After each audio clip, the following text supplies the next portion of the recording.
খুব সহজেই বাড়িতে বসে বানিয়ে ফেলুন সুস্বাদু স্বাদের সাবুদানা রসমালাই। তো সাবুদানার রসমালাইটা কেমনভাবে বানাচ্ছি সবাই চলো দেখে নেওয়া যাক।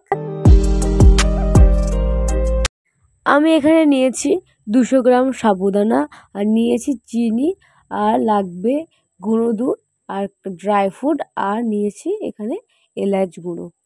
তো আমি এখানে প্রথমে সাবুটা আমি একবার ভালোভাবে ধুয়ে নেব। বেশিবার ধোয়া লাগবে না, আপনারা একবার ভালোভাবে ফ্রেশভাবে সাবুটা ধুয়ে নেবেন। ধুয়ে নিয়ে আমি প্রায় 20 মিনিটের জন্য আমি রেস্টে রেখে দিয়েছিলাম। আপনারা 20 মিনিট রেস্টে রেখে দেবেন।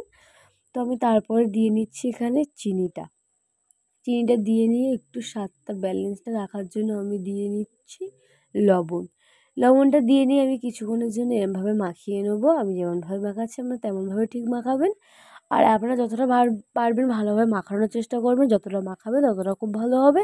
তো এখানে যদি আপনাদের যখন মাখাচ্ছেন তখন যদি আপনাদের একটু হাতে চিপচিপে হয়ে যায়, ভাব চলে আসে, আপনারা তখন একটু পারলে ময়দার ইউজ করতে পারেন, কোনো অসুবিধা হবে না। আমি এখানে একটু বেশি চিপচিপে হয়ে গেছে বলে আমি এখানে একটু ময়দা ইউজ করে নিয়েছি। আর এই গোলটা আমি করে নিচ্ছি, দেখো যেই প্রসেসে আপনারা ঠিক এরম প্রসেসে গোলটা করে নেবেন। দেখো এরমভাবে আপনারা গোলটা করে রেখে দেবেন। যদি আপনাদের হাতে, এটাও বলছি, যদি আপনাদের হাতে যদি চিপচিপ করছে, যদি লেগে যাচ্ছে, তো আপনারা কি করবেন, একবার পারলে হাতে আমার মতন রিফাইন তেল একটু দিয়ে নেবেন। আমি এখানে রিফাইন তেলটা দিয়ে নিচ্ছি। আপনারা যখন এই গোলটা করবেন তখন হাতে কোনো লেগে যাওয়ার ভয় থাকবে না। খুব অতি সহজেই এইটা সুন্দরভাবে গোল আকৃতির শেপ দিয়ে নিতে পারবেন।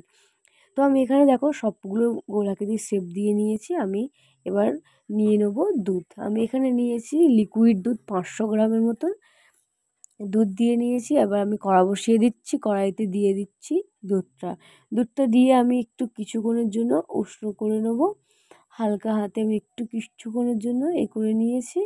তো আমি এখানে দিয়ে নিচ্ছি চিনিটা দিয়ে নিয়ে আমি একটুখানি নেড়ে নিচ্ছি। নেড়ে নিয়ে আমি দিয়ে নেবো এলাচ গুঁড়োটা আপনারা দেবেন, খুব সুন্দর একটা স্মেল আসবে, খুব সুন্দর একটা গন্ধ হবে। আপনারা একটু এলাচ গুঁড়োটা দিয়ে নেবেন।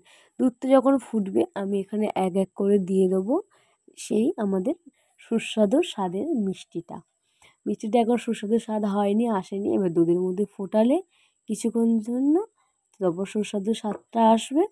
দেখো আমি দুধের মধ্যে এইগুলো ফুটিয়ে নেবো আর দিয়ে দেবো ওপর দিয়ে ছড়িয়ে গুঁড়ো দুধটা। এখানে আমি গুঁড়ো দুধটা দিয়ে নিচ্ছি। গুঁড়ো দুধটা দিয়ে নিলে স্বাদ আরও দ্বিগুণ হয়ে যাবে। আপনারা যদি পারেন একটু কেশর ইউজ করতেও পারেন, খেতে লাগবে।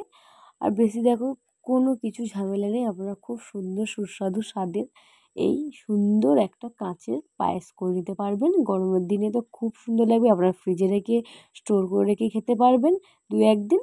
তো আমি ওপর দিয়ে একদম ফিনিশ করার জন্য দিয়ে নিচ্ছি কাজু বাদামের এই গুঁড়োটা আমি দিয়ে নিচ্ছি। দেখো কত সুন্দর স্বাদে একটা মিষ্টি হয়েছে, কত সুন্দর লোভনীয় দেখি। নমস্কার সবাইকে, কেমন লাগলো রেসিপিটা সবাই কমেন্টে জানাবেন। নিত্য নতুন চ্যানেলে ভিডিও পাওয়ার জন্য চ্যানেলটি সাবস্ক্রাইব করবেন, পাশে থাকবেন। ধন্যবাদ সবাইকে, টাটা।